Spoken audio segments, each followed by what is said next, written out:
Drumline Sports Rockers live from his basement. Brad Taylor from ESPN 1300.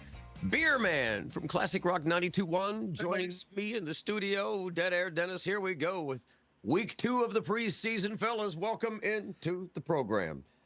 Welcome. Thank you so much. Are you making fun of me because I live in my mom's basement? Absolutely. Well, that's not very nice at all, is it? Why would you do such a thing? I thought we were friends. I was the one who made the announcement, and Beerman said he was the one who was making fun of you. I don't understand how this happens. Well, did you make the statement, Beerman? I did. Do you often make fun of him with other people's voices? I did. Exactly. This is a very interesting trick that you're pulling. Is Skip Carey around? Welcome in, everybody, to the preseason week 2. And Brad, I think you wanted to start with a recap of preseason week 1. Week 1 preseason. Yeah. What happened last week? Did anything catch your eyes? Maybe from a gambling perspective going forward. The Bengals lose, but Joe Burrow looks in mid-season form in one drive. They went under the total. We'll talk about our systems and how they did week 1. But did anything catch you guys' eye in the entire NFL in week 1 preseason? The only thing I saw was highlights, so I've got to go by that, but very little. Actually, I thought there was quite a bit to digest from week 1. You know, I think for the first time in a long time, we saw more first-team reps out of the chute. Now, obviously, a lot of them didn't stick around for long, but it was interesting that the Bengals, sent Burrow and company out because that's something that they haven't done a lot of in the past years in the preseason game 1. Now, I don't think they're going to play in game 2, and they'll certainly be seen week 3. But I thought that was, and it wasn't just relegated to the Bengals. There were several other teams that also played their starters for quite a bit. Some a lot longer than, I think, Buffalo. I think Josh Allen was out there for a full quarter or so. I think some of that is bound to change since they changed from 4 preseason games to 3 preseason games. They're trying to figure out the best way for their, starters to get their reps and to figure out who's going to make the team. I think we're going to see even fewer starters in week 3. But I think you're going to see them in week 1 and week 2. It used to be week 3, starters would almost play a half. And I think we've even got away from them playing that much at any time during the preseason now. Saturday afternoon, you can hear this game on Classic Rock at 11:30, I presume. It's a 1 o'clock kickoff. The Bears and the Bengals from Chicago. Line in this game, Bears are 6-point favorites. Great, googly boogly. Line, the total opened 37.5, down to 36.5. Saw a lot of unders hit in week 1. If you had to wager on this game, I'm not saying you do, but if you had to, where would you go in this one? Beerman, I've teed it up for you. 6 points is way too many. I would take the Bengals in this one. Plus, it's the preseason. I really, I do follow your systems now in the preseason. Because I don't care what the outcome is, because you never know what the coach is coaching for. He may be coaching just to get a feel for what this player would do in this position kind of thing. They're not coaching for a win. I think they're coaching for information. 6 points is just too many. If I was to gamble on this game, I would take the Bengals. I don't know that I would take the Bengals in this game. No starters for the Bengals in this game, and it'll just be their second preseason game, but Beerman, you got to remember this is the third and final. No, Bears still play again next year. They have another one? Yeah. Yes. Whoever plays the Hall of Fame game basically just has an extra preseason game. Bears put up 33 points in there last week, so I don't know. Listen, I don't believe in giving up 6 points, but I know that Jake Browning will be starting for the Bengals, and he looked pretty bad, really. I mean, he's not there yet, but maybe he puts it together. I mean, if you put a bet in this game, you got to take the Bengals and the points, I would assume. But I would stay away from that. I'd also stay away from the over-under in this game. I don't think the Bengals have much reason to put up any points at all. Their defense needs to get a little bit better against the run. But I don't know how many starters you're going to see at all for Cincinnati. So the Bears can run roughshod all afternoon if they want. You look at the betting splits on these preseason games, a lot of money, early money especially, coming in on the unders in these games. And when you see that, you know something's up because – the public loves to go over these games. When you see the majority of money coming in on unders, that is almost a telling sign. The fact that this game is hovering right around our Mendoza line of 37, started 37.5, now 36.5. That's very kind of wary to me as well. Maybe not one that I would look to play for the total, but if you look at last week's props or little systems that we love to play, they did pretty well. Total 37 or more. If you went under in those, you went 7-3 last week. 36.5 if you went over in those, you went 3-4. Our guy Harbaugh was getting 2 points at home. He lost by 3, so that was a loss. But 3-point road dogs, there were 3 on the closing line. 2 out of those 3 covered the spread. So a profitable week for our systems last week. We'll be doing the same thing this week. You know the drill. Anything over 37, go under. Anything under 37, go over. Very simple, but yet still a moneymaker. So we were very happy last week. Hopefully that'll crank out to this week. So anything else go on in the world of the NFL? Well, yeah, I thought that we saw 4 and probably more rookie quarterbacks, and Yes. I thought Jaden Daniels looked really good. I thought Caleb Williams looked great, and Will Levis led Titans on 2 touchdown drives, and I thought J.J. McCarthy, sad to report his injury, but J.J. McCarthy looked promising as well. So, I thought it was a win-win for a lot of the rookie QBs. We even saw what's his name, Spencer Rattler for the Saints, who had a couple of series to play there. So, I thought there's a lot to be said there, and I also thought Pittsburgh looked woefully prepared, and Buffalo did not look good either. Now, and again, it's the preseason, and that's what it's all about, is just kind of getting systems into place and getting eyes to open. But Pittsburgh and Buffalo specifically, I thought, did not look very ready. Beerman? No comment there? Okay, all right. Nobody else watches? I will tell you this. I was also in on the rookie quarterbacks, enough so that I put a little pizza money on Jaden Daniels, Offensive Rookie of the Year. I put a little pizza money on him. I think I was getting like 7-1 odds at the time. Yeah, if I'm drafting a fantasy league, I have no problem getting him very late and putting all the kind of a season on his shoulders, hoping he can stay healthy. I think you're going to see a lot of these kind of quarterbacks people don't have a lot of faith in this year. These rookie quarterbacks, you mentioned Bo Nix, of course, Caleb Williams, no more J.J. McCarthy. But yeah, I wouldn't be shocked to see Spencer Rattler starting by the time we get to November. Yeah, there's a lot of these rookie quarterbacks who could really kind of come in and I think get the job done this year, unlike we've seen in past years, which leads you to believe, how can Bryce Young be so bad with Carolina? But that's neither here nor there. The Pittsburgh thing. We thought Justin Fields, we saw odds get close to pick him. Justin Fields to be the week 1 starter. And then we saw Justin Fields play last week. And then Russell Wilson is is a huge favorite once again. Did you see anything of Justin Fields, Beerman, last week and say, oh, yeah, I remember that. I remember how that pissed me off when he was with the Bears. I'll be honest, I did not get the chance to watch really any football games, and I went by highlights on Twitter and such. So, I probably only saw what Justin Fields did right, which, granted was not a huge highlight, but I don't have an answer for you on that one right now. It's probably because he's been so busy lately. Beerman informed us before we began the podcast that he's been pretty busy lately. Busy? What have you been busy with, Beerman? Yeah. Well, I got to take care of a yard. I got to take care of a house. I got a daughter going into high school. I'm prepping for a trip to Vegas. I'm prepping for a trip to Disney. I've got a radio job to do. I've got a beer job to do. Wow. Yeah. What a busy life. No more than anybody else. Yeah. That's more than most. Is that more than most people? Brad's only got 1 hour a day to prep. When are you going to Disney?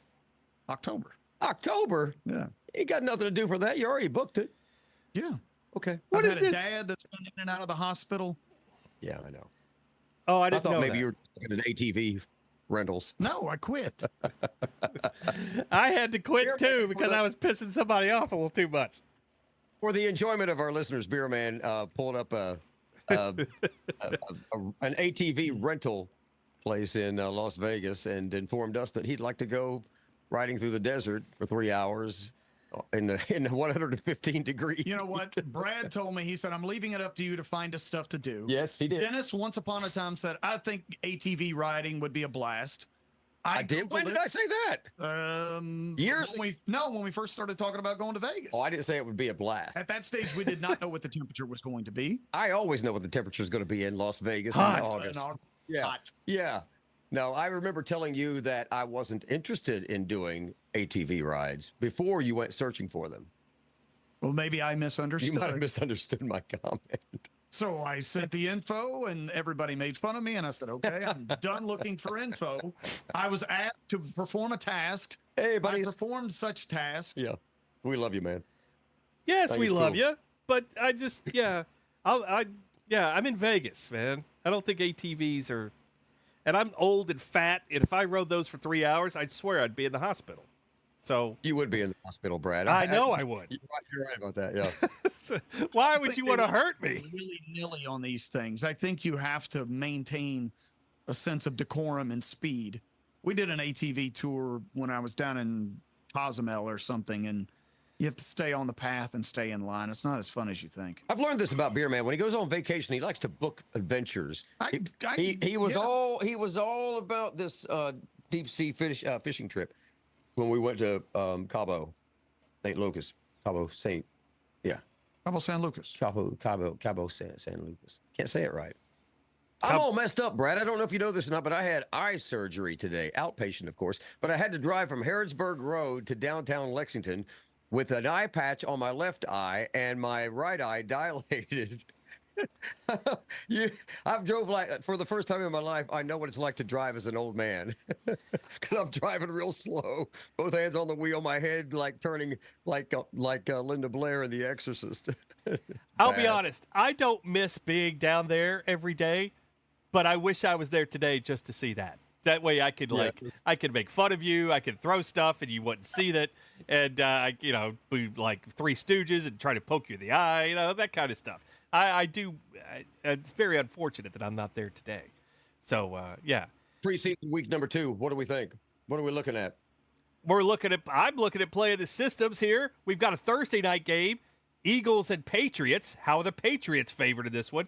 The Eagles opened 3-point favorites. Now the Patriots are 2.5-point favorites. Totals, of course, we're going to still be playing our totals. And Jim Harbaugh is a 1-point home favorite. I'm taking them on the money line. Doing the same thing. Am I still crazy for doing this? Or are you guys just going to tune out week 2? What are you going to do? I just play games by Brad. I mean, I like your systems, but I don't play them every time. No, that's all right. And I did want to say that we mentioned Drake. We forgot to mention Drake May and Michael Penix getting their debuts. We'll see more of May for the Patriots tomorrow against the Eagles. I think that's probably one of the reasons why we see the Patriots line swing. I do have one question. The J.J. McCarthy injury, does it change your thoughts on the Vikings, or does it change your thoughts on how good Justin Jefferson could be this year? Because his yardage props did not change with this news, and neither did the Vikings win total props. I don't think that J.J. McCarthy was the presumptive starter at any time during the season. So I don't know why that would have been an issue. It doesn't change anything as far as the Vikings go. The fact that it didn't move the line tells you a lot, though, and that is that Sam Darnold is probably a pretty good quarterback and probably is going to do a fine job. And, I think the Vikings are sneaky. I think that division is sneaky overall. I mean, we don't know what the Bears are going to do, really. I mean, there's a lot of promise within Chicago. The Vikings have about an equal amount. I mean, in my humble opinion, I think the Vikings could be sneaky good this year. Sam Darnold is going to relish having another shot at the NFL.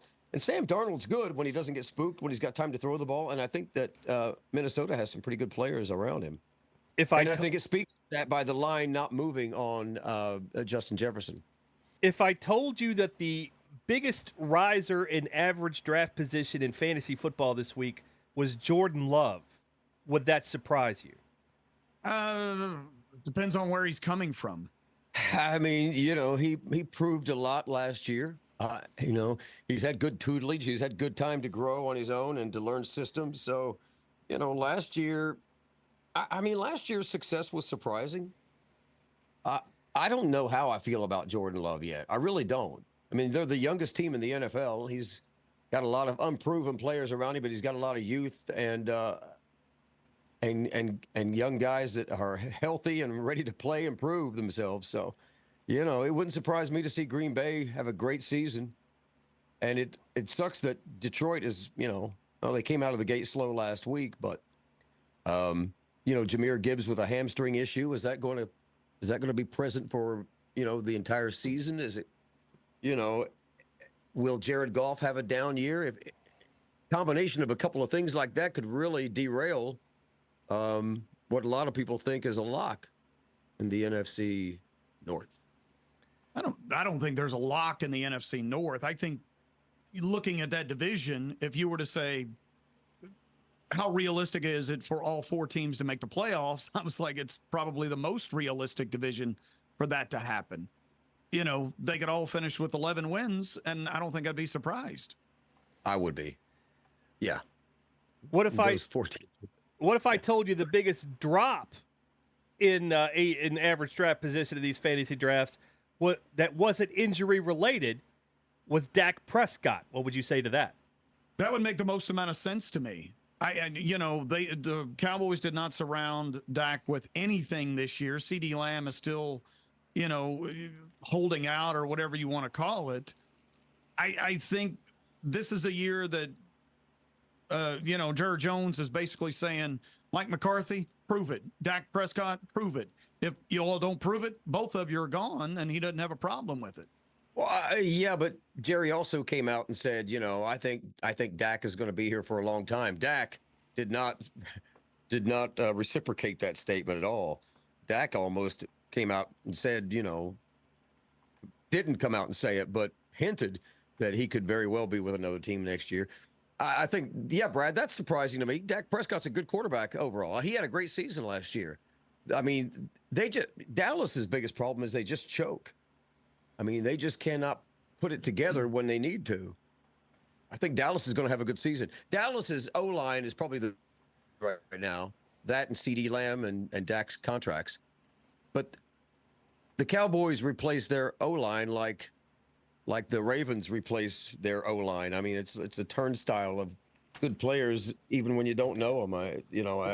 Everybody's talking about how Baltimore's got a suspect offensive line this year because Zeitler and the other guy, the 2 mainstays, left during the offseason, and now they're not going to be a good blocking team or a good run team or whatever. I'll believe it when I see it. And the same thing really for Dallas. Dallas has historically had pretty good offensive lines. Win totals for 2024. We will go with the AFC this week, and we will go in alphabetical order. How's that? We'll just mix it up alphabetically, not from east to west. Let's go alphabetical in the AFC. We'll start with the Baltimore Ravens. Don't forget all of our odds coming from our friends at Circa Resort and Casino. We will be out there a week from today as we record this. Baltimore Ravens, 10.5 wins. A little bit of juice to the over, about a -122. Dennis Dillon, we'll start with you. Baltimore Ravens, 10.5 wins for this coming season. You know, I'd want to look at their schedule. To me, it seems like an obvious over, but that's what scares me. I'm going to take the over. Beerman. Okay. Yeah, looking at the schedule, if they lose all the games against a tough opponent, yes, they're going to stay under. But, Baltimore's a pretty good team. Give me the over pretty heavily on that. They do have the Cowboys. They've got the Raiders. They've got the Commanders. They've got the Giants. There is some fluff wins in there. They're not going to go 500 in their division. I think they're going to be on the positive side there, probably against the Browns and the Steelers. There's a good chance they split against the Bengals. I think that's a pretty easy over 10.5. I'm kind of surprised by that number. I hate to agree with you guys, but I like the Ravens go under this in this one. When you look at this stuff, you look at schedule. Yes, said over. Wait, we said over. Yeah, I'm going over. Yeah, did I say under? Yeah. I'm saying I'm going over. I love the over in this one. when you look at this stuff, yeah, you look at roster, you look at schedule, but I like to look at coach and quarterback. And when I'm betting regular season, there's very few coaches and quarterback combos that I like more than Harbaugh and Lamar Jackson. And I'll take them 10.5 with some juice to the over. I don't mind laying the juice. I'll go over 10.5 wins. Do we think they'll split with not just the Bengals, but also the Browns and Steelers? Yeah, the AFC Central is a little easier this year because we saw all these AFC Central teams last year had very difficult schedules, especially the Bengals. Coming into this year, it's a lot different. The schedule's a lot easier for all these teams outside of the division. So, yeah, this is a spot where I think the schedule for everybody in this division is a lot easier, and you could judge that by the win totals being high for everybody, including the Steelers this year. Start with the Chiefs. You got the Raiders. You got the Cowboys. You got the Bills. You got the Bengals. You got the Commanders. And then to the Buccaneers. Yeah, I mean, that they do play the Chargers. They do play the Eagles. I mean, there's some tougher games on this schedule than, yeah. I mean, I could make an argument for the under, but I would play the over, I think. I think the Commanders are going to be spicy this year, guys. Like the quarterback, new coach and a new quarterback. Yep. The Ravens are catching them in the first half of the season. Commanders, I think they're going to have to gel later in the year. They've had a lot of change in that organization. So, you know, had that game been later in the year, you might say, okay, Commanders have a fighter's chance. The fact that it's first half of the season, I'm going heavy on the Ravens. You know, and obviously this is barring any kind of injury to like Lamar Jackson. All right, let's move on. Buffalo Bills. Josh Allen. Total 10.5. A little bit of juice to the under here, about a minus 145 to the under, Beerman. I don't love this total. It was interesting last year that Buffalo really kind of started bad, and then as the year went on, they slowly got better. You know, they got rid of some pieces. I don't know that they were very active in the off season. So that's kind of one of those where you're looking at it and it's like, okay, Panthers, you got them. Well, that's preseason. Sorry. You got the Cardinals. That's a win. Dolphins down there early in the year. I think the Dolphins are going to get them. The advantage that they have, they're taking on the AFC South. You know, there should be a lot of W's there. I'm going to slightly lean toward the under. I'm looking at 9-10 wins for Buffalo as opposed to 11. I feel like we've talked about this last week. The window of opportunity is closing a little bit on Buffalo. I mean, they've got to go to Houston. They've got to go to Baltimore. They've got to go to Miami. They've got to go to New York and play the Jets. They have to go to Seattle. And and they have to go to Indianapolis. I mean, there's 6 games right there, and none of those are gimmies. I would take a chance and play the under in this.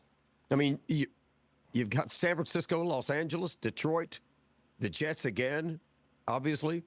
It's the toughest schedule in the league. The Buffalo has the toughest schedule in the league if you look at this. The Ravens had, I'm looking at the rankings of schedules right here. 21st is the Ravens. First is Buffalo. Yeah, I'm going under 10.5 wins here. I don't care if you do have Josh Allen. Tough schedule, and like you said, I think the window is closing, and it's closing quickly on this Buffalo team. Why else would you see them treat that first preseason game the way they treated it last week? Yeah, I have no problem taking Buffalo. It's one of my favorite picks in the AFC to go under their 10.5 win total. So, yeah, I'm going under with Buffalo here. Let's go to, next in the alphabetical order is the Cincinnati Bengals. 10.5 for the Bengals. Over has some juice to it now. Minus 120 to the Bengals. Dillon, you're up. Well, we've talked about how last year they played the 6th hardest, or maybe the hardest schedule in the modern era of the NFL. This year they have like the 5th easiest schedule. 27. That's So, I mean, yeah, I mean, I because I'm a fan, I'm going to play this as a homer. I don't always do that, but I think that they can do it. I would take the over in this. New England, Washington, Carolina, the Giants, Las Vegas. You know, that's 5 out of the first 9 weeks that are pretty easy games. You know, they also play Kansas City and Baltimore in that first sweep. You know, but the back end includes teams like Tennessee and Denver. So it's a tough division, and those games within the division are going to be they're going to have to fight for those. But outside of that, you got Kansas City, and what's the other tough game? Philadelphia. The Rams will be a little spicy again this year, I think. Give me the over. What's the number on this one again? 10.5 also? 10.5. I think it's incredibly realistic that the Bengals start this season 5-1. Yes. And then you just have to squeeze out another, 5 or 6 wins for the rest of the year, which I think is incredibly realistic. Again, you're catching the Commanders early in the year. You get the Patriots in week 1, who could be the worst team in football. You got the Panthers early on. You got the Giants early on. You start hot, and I think you get a lot of momentum and you get a lot of swagger, and you just kind of go from there. This was one of those where I didn't know if the Bengals or the Ravens would be the better team in this division. I think it's going to go up to the last week. I took the Ravens at over. Obviously, I'm going to take the Bengals with the over in this one also. I just think schedule, like you said, works out incredibly well for them. By week 8, they could be a 5-4 team. It's going to scare a lot of bettors. You might want to wait if you like to play that angle.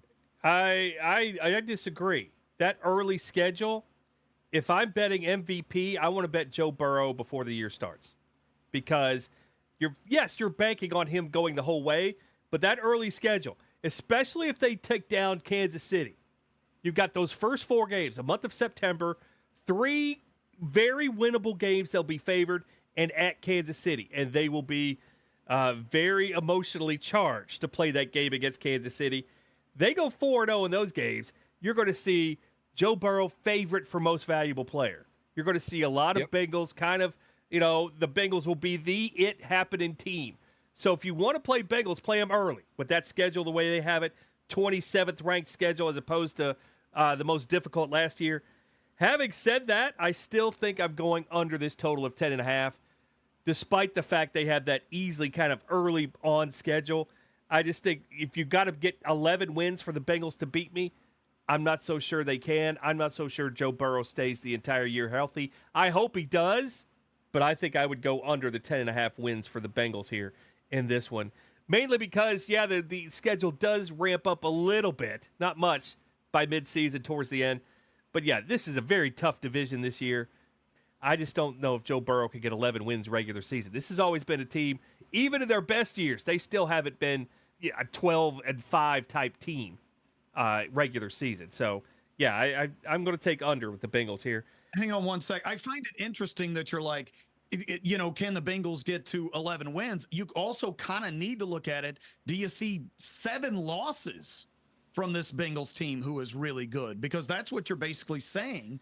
That's also a lot of losses for a team that's pretty good. I think the 5th choice maybe for the Super Bowl, 7 losses. Yeah, and I think that's where we're at with the Bengals. What's been the Bengals' best record with Joe Burrow around? Regular season. I know they made the Super Bowl. How many games did they lose that year they made the Super Bowl in the regular season? I just don't think they win 11 games. And I know what you're saying about losing 7. They still have to find 7 losses in that mess too. But, you think they're going to sweep this division out? You think they're going to Cleveland and win, go to Baltimore and win? You think they're going to go 6-0 in division? Yeah, it's going to be tough. Let's go up to Cleveland. The Cleveland Browns. Deshaun Watson is back. Huh? Is he? 8.5 wins right down the middle. Juice to the over. So the Sharps have come in and said, we're going over this total. Cleveland Browns over 8.5, Beerman. Again, their schedule starts out to where they could get a little momentum going, but early on, it's almost like a 500 schedule. It's like, can they beat the Cowboys? Maybe. Can they beat the Jaguars? Maybe. This is one of those where they could really get some momentum or they could fall apart really quickly. I think they may start hot, but I think toward the end of the season, they're going to start to fall apart a little bit. That's when they have to play the Chiefs and the Bengals and the Dolphins and the Ravens and the Steelers. 8.5 sounds about right, but I'm going to slightly lean under on that. I think there's too much turmoil with Deshaun Watson. He hadn't played a meaningful football game, in probably 4 years.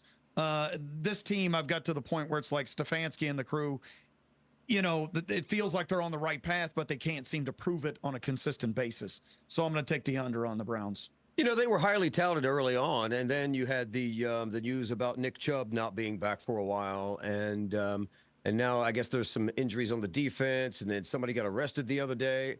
It's starting to look like maybe the preseason talk was maybe a little overhyped, but I do think this team is good, and I think they can win more than 8. So if I were pushed to place a bet, I think I would take the over on this team.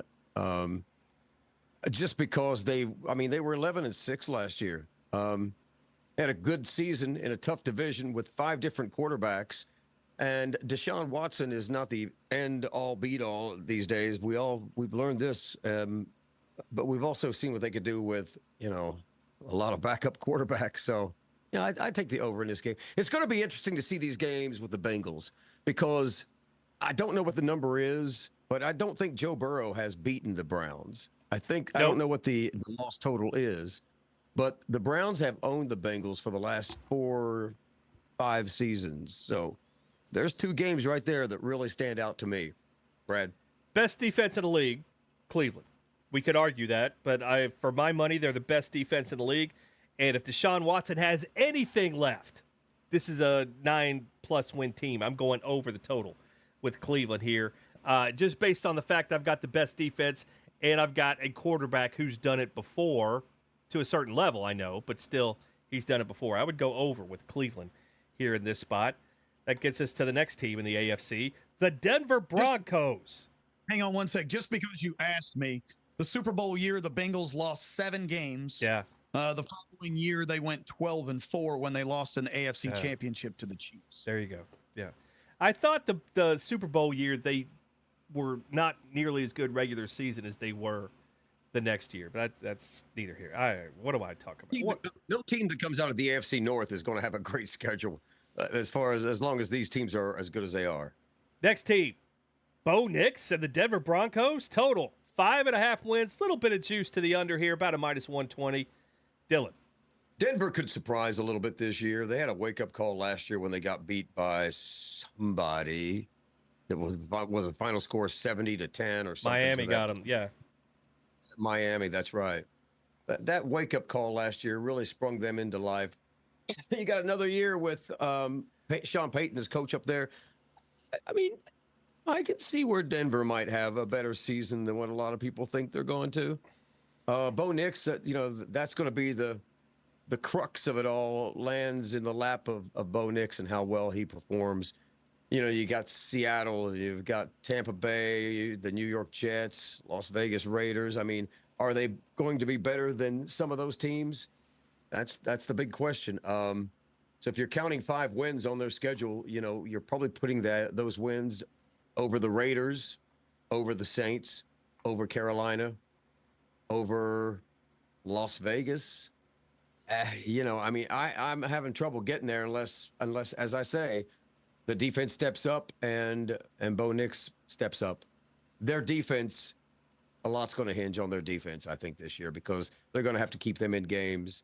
And the other hinging point is their run game because I know Sean Payton wants to turn that team into a grinding running team. So give me the under. I would say everything about their schedule. It could be the toughest schedule in the NFL.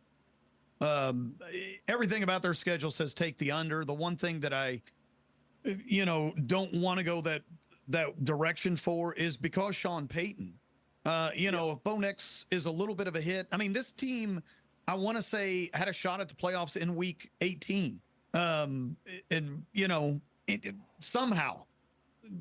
And that was with crap quarterbacks. I think Bo Nix is going to be a nice addition. I think he's got the perfect coach. I think he's got an okay situation. I think they're probably only going to be favored in 3, maybe 4 games this year, looking at their schedule. That being said, Sean Payton just says, give me a few more, and I'm going to take the over in this one, and I feel okay about that. I do too, Beerman. I'm with you. I think you got Sean Payton, who went out, stuck his neck out for Bo Nix, said, give me this guy the first round. He went out and got one of his receivers from Oregon in the next round.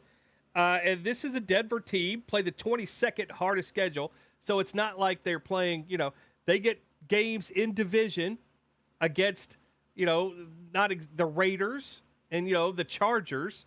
And I'm not too big on those teams either. So they have winnable games on this schedule. So this is something, I think you stick your neck out with a Super Bowl champion coach and with a quarterback that's kind of under his lock and key, so to speak. I'm going to take Denver to go over the 5.5 here. Maybe get 6-11, 7-10. But I'm going over with Denver here. I like that one a lot. So. Also, a little bit of addition by subtraction because Russell Wilson is no longer there. Mm-hmm. I have a theory that he might be a little bit of a pain in the ass when it comes to the locker room. Oh, that's not a theory. That's something that's been kind of documented over time. So, next team. You're welcome. Yes, thank you, Dennis Dillon, for your input. Next team, Houston Texans, 9.5, minus 140-ish is your juice on them, Dillon. Well, the question is, do we see a drop-off in the glory of C.J. Stroud or not? Well, they looked good last year, didn't they? Did you guys watch any of their games? Oh, yeah. I watched that playoff game against Cleveland was dominant, yes. There's a belief there in the system, and I think that's a really good team. I mean, I can see them starting off the season 4-0, 5-0, 6-0, 6-0 if they can beat Buffalo. So, and then they play Green Bay. 4 of those first 7 games are on the road, though. So, everybody's got a tough schedule if you look, depending on what angle you look at it from. But, later in the season, they've got Baltimore, Kansas City, Miami, and Dallas and Detroit. So the back half of the schedule looks tough. So if they're going to hit it, they better get off to a great start. I'm going to take the over. I mean, they're in a pretty easy division. So give me the over. I don't know that this division is easy. I mean, Tennessee, yes. But Indianapolis. Can you see them splitting with the Colts? Pretty easily. Can you see them splitting with the Jaguars? Pretty easily. I think Jacksonville's down, man. But, we've talked about the NFC North being a tough division. They've got to face that. They've got to face that group. You talk about the NFC East. They've got to face that group. The weird part is that it's only 9.5. I would have thought this would have been a 10.5 over under for the simple fact that you're talking about the team that's the presumptive division winner in the AFC South. And you only give me 9.5, which is barely above 500. But you do look at that schedule and it's like, whoo, they're going to be in a lot of tight games. Yeah. Is, CJ Stroud going to have the sophomore slump, which a lot of them do? A lot of them don't too. But he's got that same kind of mentality of Robert Griffin. You can kind of see that possibility. I took Jacksonville to win this division, partially because I think this team is going to fall back a little bit. I'm going to take the under for the Texans, but mostly because I don't think they win this division. I still think it's going to be they're going to be in a lot of really, really close games. It's just the coach that they're going to be against in a lot of games. I think the coach is better on a lot of these teams. So we'll just have to wait and see. You talk the Bills, you talk the Packers, you talk the Jets, you talk the Lions. Those are all going to be pretty tough. So give me the under for the Texans. Wrong again, Beerman. Give me the Texans over. I'm going over this. One of my favorite ones of the season. I do believe that is a weak division per se compared to a lot of the others, especially AFC North. So, yeah, when you get to play the Jaguars and the Colts and the Titans, yeah, I'd prefer that over playing Bengals, Browns, and Ravens any day of the week. But, yeah, I'm a believer in C.J. Stroud. And, this offense last year was very, very good, despite the fact you had a rookie quarterback. And they had a good defense, too, defensive-oriented coach. I have no problem going over. 9.5 wins, one of my favorites. Win total for the coming season. Speaking of that weak division, Indianapolis Colts, 8.5. Anthony Richardson, do we believe in him, Beerman? Boy, 8.5 sounds about right where I would have put them. Again, Colts, I think they split against the Jags. I think they sweep the Titans, but you got to take on the NFC North. You got to take on the NFC East, I think. Or do they play the sad part is we don't know a ton about Anthony Richardson. They were kind of all over the place last year. I think they struggled to find an identity. If I'm going to go under, it's because I feel like they're going to be right around 8 wins, but I'm going to take the under for the Colts. I'm going to take the under too, I think. Let me think through this, though. If Anthony Richardson can make it to week 13, they can close out the season on a 5-game winning streak, because in week 13, they're at New England. Then they have the bye week. Then they're at Denver. Then against Tennessee. Then they're at New York Giants. And then they're at Jacksonville. They could close out the season with 5 wins. But very similar to Houston, they've got to go into Minnesota. And I know a lot of people aren't thinking very highly of Minnesota probably right now, but Minnesota's going to be feisty this year, feistier than what it appears on paper. And historically, these last 10 years or so, going into Minnesota has not been an easy chore. A lot of teams go into Minnesota thinking they're going to come out with a win. It doesn't always happen that way. Minnesota's tough at home.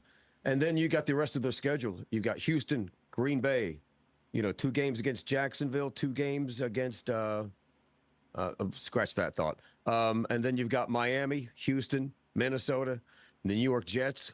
And the Jets are going to be good this year as long as Aaron Rodgers is back there. So, I'm taking the under. I just think it's 1 or 2 games too high. I'm with you. I'm going under. I don't believe in this quarterback. Going back to high school, he has never played a full season without being injured, without missing more than 20% of the team's games that he's played. Going back to high school. That includes college. That includes last year. So this is an injury-prone quarterback who has never proven can play a full season. And I just they just don't have it. 25th offense, 23rd defense last year.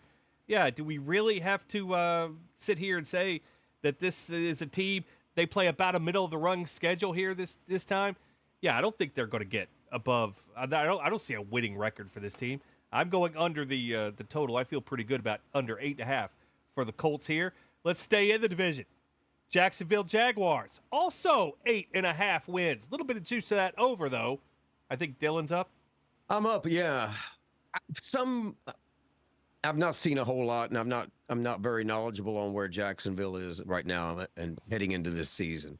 But I can tell you that starting off at Miami, against Cleveland, at Buffalo, at Houston, and then with the division game against the Colts, that it doesn't begin well. After that, you've got Chicago, New England, but then you got Green Bay, Philadelphia, Minnesota, Detroit, Houston again. I'm taking the under. Looking at their schedule, I kind of saw 8 games that I thought, okay, they could win this, which leaves a half a point. But say what you want about C.J. Stroud, I still think Trevor Lawrence is the best quarterback in this division, although really, really slim margin. I think he gets them an additional win or 2 to put them right around 10 wins. Take the over in this one. Wrong again, Beerman. Wrong Sorry, again. Brad. That's I'm going under in this one. I am not a believer in Trevor Lawrence. I mean, if you look at the numbers, just put, player A in place of his name. He has not done anything to impress in terms of analytics or numbers. This team could go 9-8, but it could also go 8-9. I don't feel great about this one, but I also don't believe in Trevor Lawrence. So I will go under. Not a Mac Daddy Stogie type pick, but I'm not a big Trevor Lawrence guy whatsoever. But let's go to the 2-time defending world champions. Travis Kelce has grown his hair out due to the fact that Taylor Swift asked him to. 11.5 wins for the Chiefs. There's juice on the over, Beerman. To me, this somewhat comes down to motivation. I think they have the right coach. I said in the last week's podcast, is this going to be the team that's just like, let's just get to playoffs and we'll kind of turn it on there? I think they're going to be in some closer games than most of us anticipate, but I think 12-5 is incredibly realistic for this Chiefs team. And I'm going to lean slightly toward the over in this one. It's just, to me, it's a matter of motivation and what the Chiefs want to do. I mean, if they're in the locker room right now saying, guys, let's see if we can have an incredibly historic season and win every single game and our 3rd Super Bowl in a row, and they go into every week like that, I think they're going to dominate that 11.5. But, once you're beat up come week 3, 4, 5, can you maintain that? It remains to be seen. I do love the fact that they've got Andy Reid as their coach. I think he's going to keep it pretty light and not a lot of pressure on them. But I'm going to take the over for the Chiefs, but I wouldn't be surprised if it went under.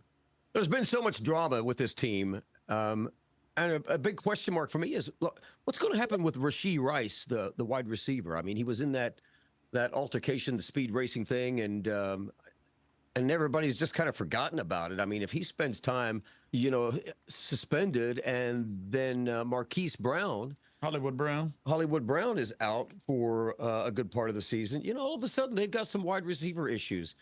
I don't know, man. I mean, all I know is that they get to spend their first 2 games of the season at home, but those games are against Baltimore and Cincinnati, 2 teams that would love to beat them. Then they go on the road for 2 against Atlanta and Los Angeles, 2 teams that are rising. Well, Los Angeles has been pretty good for several years in a row now, but those are 2 tough road games. Then they've got New Orleans. Then they've got San Francisco on the West Coast. It's not an easy schedule by any stretch, and there's been a lot of drama. And the crosshairs are on their back. But I still want to take the over. I wouldn't bet this at all, because I would want to bet the over just because I think if Vegas thought they could raise the over another game, they'd do it. But I think they're right where they think they need to be.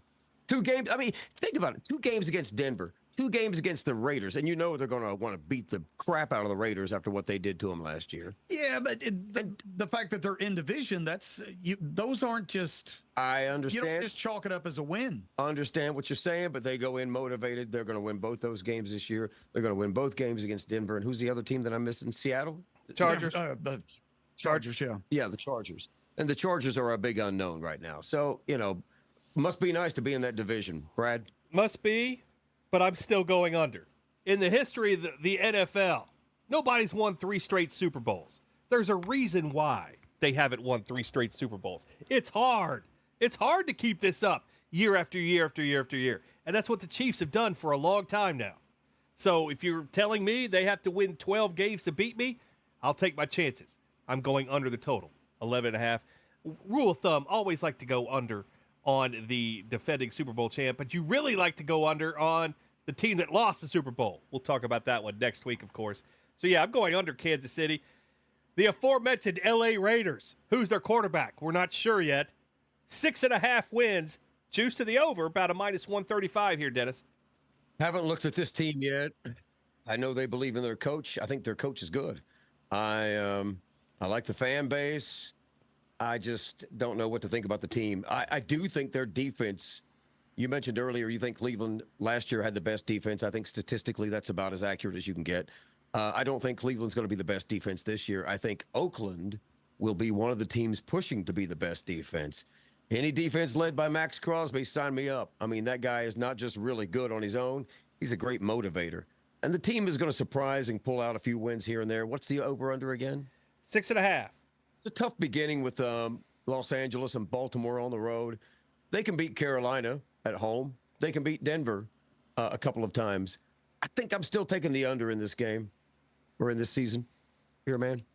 Looking at the quarterbacks that they're going to face this year, the question is there going to be 6 quarterbacks that they're going to have the upper hand? I don't think so. It doesn't matter if it's Gardner Minshew. It doesn't matter if it's Aiden O'Connell. You can put the defense out there, but I can tell you as a Bears fan for a lot of years, that defense gets worn out when the offense comes off the field after several 3-and-outs. I don't see it. Devontae Adams is not happy there. He just had a baby boy.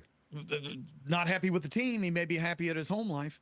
But give me the under with the Raiders. There's just...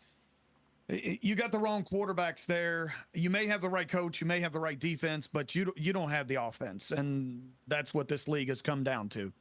If they get anything from their quarterback, this could be a 500 team. The problem is, I don't think they get anything from either one of these quarterbacks. I will go over the total based on what Dennis said. Obviously, a good defense, but this is an offense last year was 28th, and they were lucky to get that with Garoppolo. So, yeah, I am not a big believer in this team. But if you're going to say 6.5, and the good defense with a coach who's defensive oriented, despite the fact that his coaching kind of systems aren't exactly the best, I'll still go over the total with the Las Vegas Raiders at 6.5 in this one. Let's go to another interesting one. Chargers, Jim Harbaugh, 8.5 wins, juice to the over, Beerman. The one thing that Harbaugh seemed to do when he was in San Francisco, the trenches were incredible. The defense was really, really good. He made it happen somehow with Colin Kaepernick. I think this team is ready for that kind of coach. I know their wide receiver crew right now is kind of crap, but they're going to run the ball as much as they possibly can. And a good quarterback is going to elevate whatever receivers he has. Look at what Patrick Mahomes is dealing with, in Kansas City.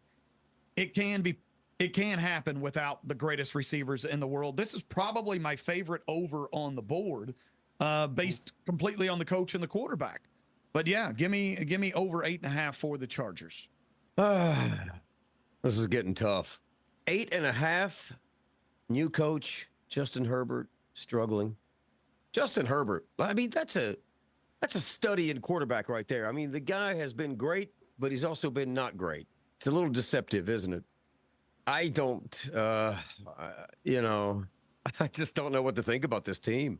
Yeah, I mean, they're going to have to turn into a running machine, but who's going to run the ball? Who are the running backs? Who are the wide receivers? What's the defense like? I mean, you still have Bosa. Yeah, give me the under. I just talked myself out of it. Their bye week comes in week 5. They've got to face Kansas City twice. I'm going under with the Chargers. And because Cairo Boy's coming out now, plantar fasciitis, it's not something you get over in like 4 or 5 weeks, like they're saying Justin Herbert. This is going to linger. It's going to be something that bothers him all year. And new coach, quarterback who's iffy, and like Dennis was saying, name some skill players. It's tough. Give me the under. 8.5 wins for the Chargers this year. Next team to look at, how about the Miami Dolphins with Tua? 9.5 wins. A little bit of juice to the over, -120, Dennis. I can see this team imploding a little bit. I can also see them doing well. I haven't looked at their schedule much yet. Their bye week comes in week 6. Road games at Seattle, at New England, at Indianapolis, at Buffalo, at Los Angeles Rams, at Green Bay, at Houston, at Cleveland, at New York Jets. You know, these are not easy. These are not easy games. And, will Raheem Mostert make it through the season this year? I mean, he's 32. That's ancient in running back terms. And, I mean, I know you still have a great wide receiver class. A lot's going to come down to whether or not they fortified the defense. And I don't know that they have, and that means Tua's got to get back and throw the ball a lot. He's got good guys to catch it, but will the O-line hold him up? And Tua, much like Joe Burrow, you just don't know how much you can trust him throughout the full season. I'm taking the under. Again, I think Vegas was spot on with this record total. I think 9.5 is about right. Mostert may not hold up, but they brought in Jalen Wright, who I think is going to be kind of a star. Oh, don't get me wrong. I love the Devon A-Chain guy. Yeah. He's great. I'm not saying they can't run the ball. I'm just saying that two-headed running back machine is not proven. I think it's up to 3 heads at this stage. But I think they're well, it's 5 if you want to count the backups. Well, 7 if you want to count the practice squad. I think Jalen Wright is going to be kind of a fantasy sleeper if you want to talk fantasy. But there's a reason that they paid Tyreek Hill all that money. There's a reason that they went ahead and signed Tua to a long-term contract. You talk about Buffalo Bills and their Super Bowl bubble or window closing. I think Miami kind of looks at, we're all in right now, and if we have to give up, then we're going to give up relatively quickly. I do like their coach. I think 9 wins is incredibly realistic. I think 10 wins is somewhat realistic. I just think their schedule's a little tougher than it was last year. So I'm going to lean pretty much at 9 wins. So I'm going to take the under somewhat begrudgingly on this one. I think they struggled a lot coming down the home stretch last year. Definitely. They had a 3-game lead with like 5 to go and lost the division. Yeah. I got a good coach. I got a good quarterback. I got the second best offense in the league last year. I'm going over the total. I'm going over 9.5 with Miami. Not my favorite bet, but I just think they're going to get a lot of wins in that division this year. where Buffalo's not going to be as good. So that's the way I feel about that one. Let's go to the next one. Let's go to New England. No more Belichick. And it shows 4.5 wins with juice to the over. A lot of juice to the over. Minus 140, Beerman. Yeah, 4.5 actually seems. I can't see a game on their schedule that they are going to be favored in this year. I don't know how this proud franchise has quickly become the worst franchise in football. It's like, I guess if you put Belichick in charge of everything, nothing is, completely right. I think his coaching got weaker. I think his drafting capabilities got weaker. And I think this team is in 100% of a rebuild. It's nothing against Drake May. He may end up being the right guy there, but I don't think they've surrounded him with the right pieces. I don't think they surrounded him with the right coaches. I question the former guy that was there that they brought back in as a coach. I'm going to take the under on 4.5 wins. I think they have the number 1 pick next year. It's a tough season. Starting out Bengals, Seahawks, Jets, 49ers, Dolphins, Texans, Jacksonville, Jets, Tennessee, there's a win. Chicago, Bears, that's probably a loss. That's in Chicago. Rams, Dolphins, Colts, maybe if Anthony or AJ or what's his name? Anthony Richardson. At Arizona, maybe. Yeah, I'm taking the under too. I don't see it either. I mean, you got a coach named Mayo and you got a quarterback named May. It's going to be confusing. Hopefully, we won't have to talk about it much. But yeah, I'm taking the under, Brad. I have not heard one person say anything good about New England all summer long. Everybody's under. Everybody's down on everybody. Don't forget this. Oh, he's taking the over. He's taking the over. I am taking the over. One of my favorite bets. Over. Patriots, 4.5 wins. This defense, it was Belichick's defense. They were still the 3rd best defense in the league last year. So it's they were good. They were a good defensive team. So it's not like you're talking, they were lousy offensively, but they got a whole new offensive regime coming in. They could win 5 games. And everybody is on the under here. And rightly so, I would imagine. But I'm going over. Because the defense and everybody's on the under in this one. Let me ask you this question. When you start thinking about the team with the number 1 overall pick year after year, how many wins do you anticipate the first pick gets? Yeah, exactly. Right. Okay. Now name who's going to have 2 to 3 wins this year. Potentially the Titans, potentially the Patriots, potentially the Panthers again. There's always a train wreck. Potentially Carolina could win 2. Carolina was not ahead of any game while the clock was running last year. The 2 games they won were on last-second field goals that were in the air as the clock expired. So it's not like it's not like these train wreck teams. They will get barely 2-3 wins, like you say, but it could be anybody, and I just don't think it'll be the Patriots this year. So everybody's on the Patriots to lose. I got a decent defense that can keep you in a few games. I'll be all right. I'll take over with New England Patriots. I look at Mayo the same way that I would look at it. Granted, he was in the system, not as a coach, but you look at all the New England coaches that tried to go elsewhere, and they were pretty much failures. But this is the coaching that Mayo was kind of brought up with. So, it's going to be interesting to see. I think this is the worst team in football. I'm still going over. They might be the worst. I don't think you can say that with the defense. I mean, you've got 1/2 of the game covered with a good defensive unit. You can't say they're the worst team. That's my opinion. Okay. I think they finished with it. Well, you're entitled to that. I'm just saying. I'm just counterpoint. Next team, New York Jets, 9.5 wins. A lot of juice to the over, about a minus 160 with Aaron Rodgers. I think it's, I don't know who's up, but I'll give it to Dillon. It's me. Oh, it's Beerman. The NFL sort of did a favor for Aaron Rodgers and the Jets. The first part of their schedule is so incredibly weak. They could jump out to a lot of wins really, really fast. They got the Patriots, they got the Broncos, they got the Titans, they got the Vikings, but that game's in London. And then I think you follow that up with, no, you don't have a bye after London. Then you got the Patriots again. Then you got the Cardinals also in there.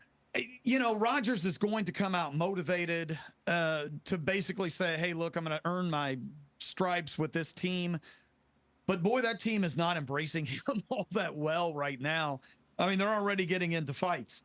I'm going to take the Jets at 10 wins, which means I'm going to have them at the over. But boy, I don't love it. I'm probably not going to put any money on this team whatsoever.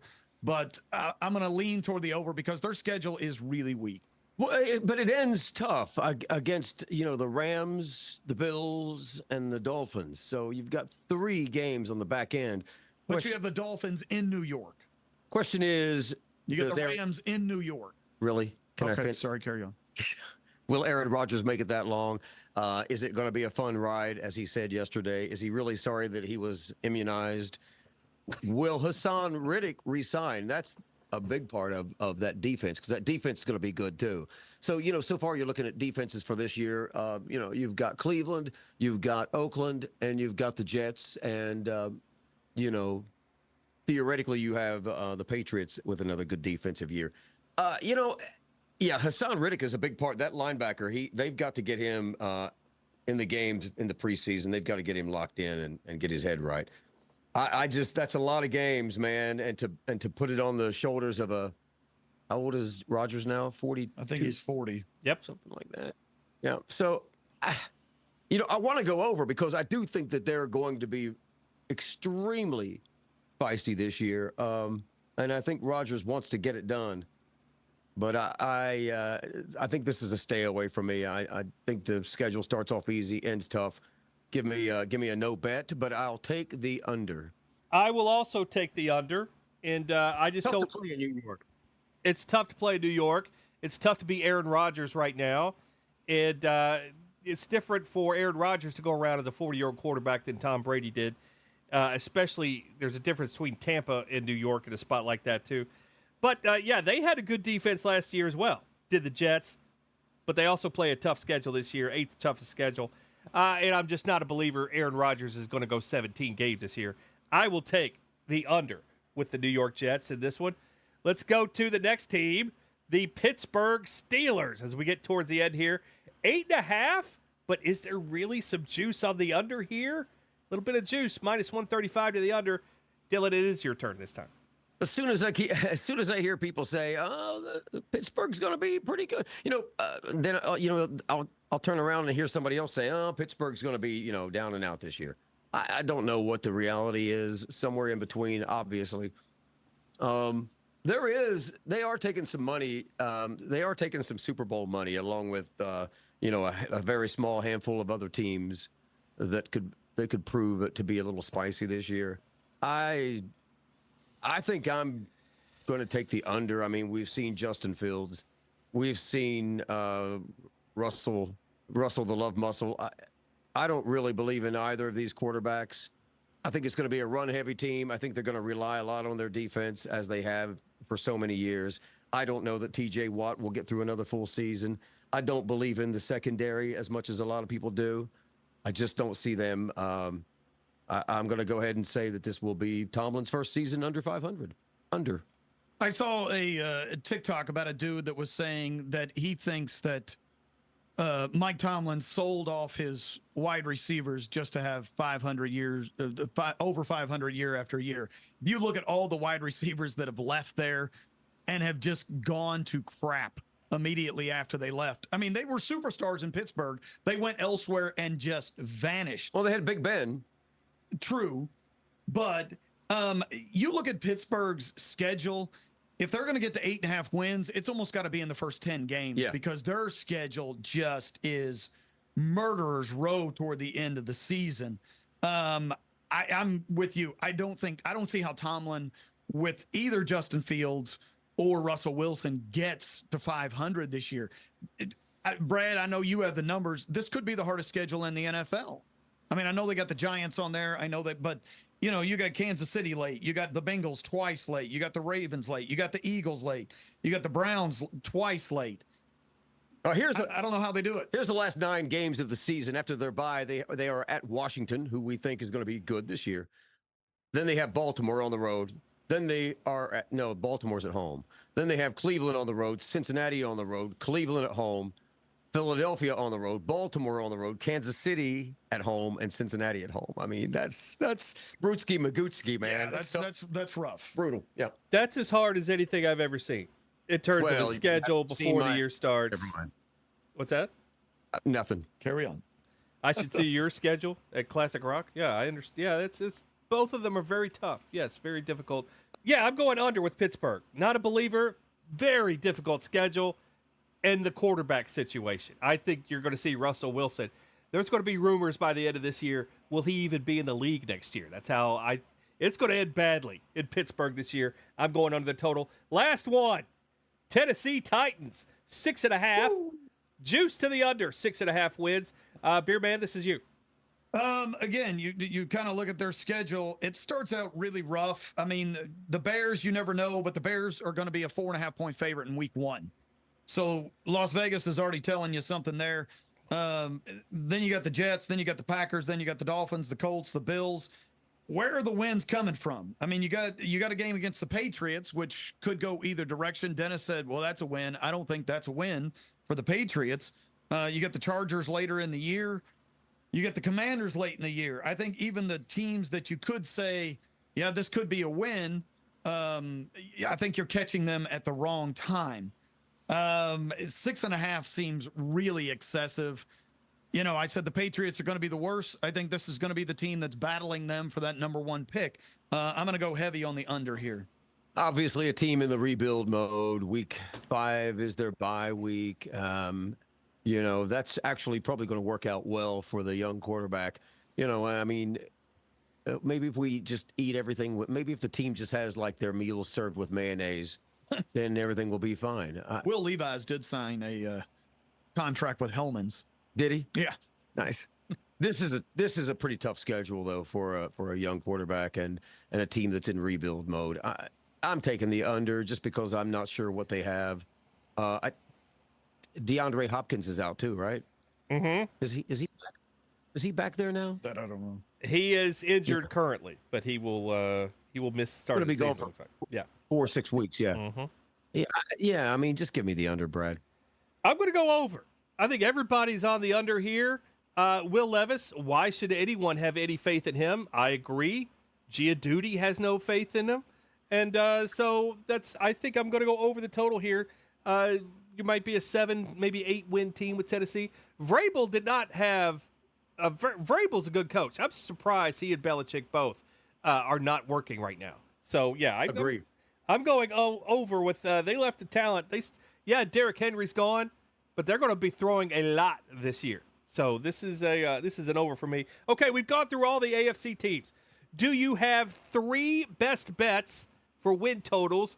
Favorite 3 win totals for the year, guys? Do you want to go, or do you want me to go first, or how do you want to do this? Beerman's going to go first. Beerman's going first. My favorite win totals of the year, the very first one that we discussed, the Baltimore Ravens. I like the over. I still feel great about the Chargers over 8.5, and give me the under on the Tennessee Titans. I'm going to start where Beerman left off. I like the under in the Tennessee Titans, under 6.5. I think that's in the team that's still going to take some time to find its identity with a new coach, a new quarterback, a lot of new faces, a lot of new names, a little bit of talent, but they'll get it together eventually. Just under 6.5 this year. And I've always liked Tennessee. I'm taking the under 8.5 with the LA Chargers. I just don't think they got it figured out yet. No marquee names other than Justin Herbert and a lot of things that are undecided and unproven. I like the over with the Houston Texans, over 9.5. I think that they are a dominant team. I saw them beat the crap out of the Bengals last year, and it wasn't pretty. Even though the Bengals closed in on them late in the game, I think if Joe Mixon works out in the backfield and they shore up a couple of deficiencies in the secondary, they will be a team to reckon with. And in closing, I'll throw in my Miami under 9.5. Just think they're going to run into some trouble this year. Brad, how many teams did you list there? 4. 17,000. Exactly. 300. Houston Texans over 9.5. My favorite. Denver Broncos over 5.5. Another one of my favorites. And give me the Patriots over 4.5. My 3 favorites. Houston over 9.5. Patriots over 4.5, Denver over 5.5. Those are my three favorites going into the season. Like Tennessee, but I like New England a little bit more than them. So those are my three. New England over, Denver, and Houston also over. So there you have it, folks. AFC win totals from a handicapping perspective. A little drawn out, a little longer than we thought. We'll shorten this up in the postseason edit. And so your final thoughts, guys. Farting shots for this AFC win total day. Good discussion. Lively, brisk. My studio smells of many leather-bound books and rich mahogany. I mean, there, this is an exciting part of the season, but there are so many unknowns. So any wagers you place, grain of salt. Beerman. Great story. Compelling and rich. I think Dennis only took an over on 5 different teams. Yeah, I largely will play unders. Everybody wants to play overs. Well, it's got to be a 50-50 split. Does it? Does it? No. That's how it's going to work out. Not if San Francisco wins 18 games and they go 5 over, they're projected over. That's 4 other teams that could go under. You can't look at it like that. It's not a 50. It's not half the league goes under and the other half goes over. League of parity. It's almost weird in the AFC. I mean, there still definitely seems to be the haves and the have-nots. Who's going to be great, who's going to be bad. And there seems to be a pretty decent gap there. You don't anticipate the Titans really playing very good. You don't really anticipate the Ravens being very bad. It just seems like there's the NFC. I think when we discuss that, it's going to be a lot tougher with some of these teams. I think there's more parity. I think there's more middle of the field there. I think the AFC is still top heavy. And speaking of discussing the NFC, we will do it next week in the desert. Good Lord willing. Guys, your last thoughts on headed to the desert next week. The circus swim, circus swim, circus swim. A friend of mine has booked a show nearby our Circus Swim hotel, and we may be seeing White Lion live. It's just a quick ATV ride away. Live from Lexington, Kentucky on a Wednesday night, 14 days into the month of August. We'll see you next week. May all of your teams and players remain healthy. For Beerman, Brad Taylor, my name is Dead Air Dennis, and this has been the Bottom Line Sports Rocker Podcast. Thanks so much for listening. And until the next time, as always, suck it, Stivers! I still haven't forgiven you. May the winners be yours.